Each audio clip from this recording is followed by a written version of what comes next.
இருப்பவன் தான் இறைவனாக இருக்க முடியும். உங்களை யார் படைத்தானோ அவன் தான் இறைவனாக இருக்க முடியும்.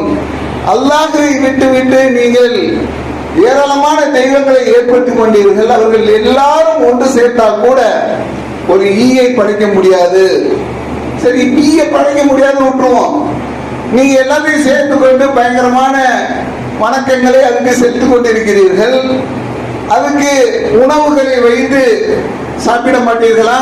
சாப்பிடுங்க அப்படின்னு சொல்லி படையல் செய்து கொண்டிருக்கிறீர்களே, அந்த படையலையாவது அது சாப்பிடுமா?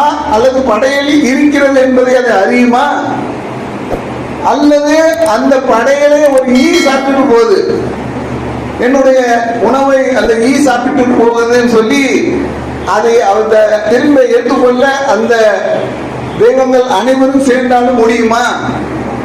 இதை உதாரணமாக அல்லாஹ் காட்டுகிறான்.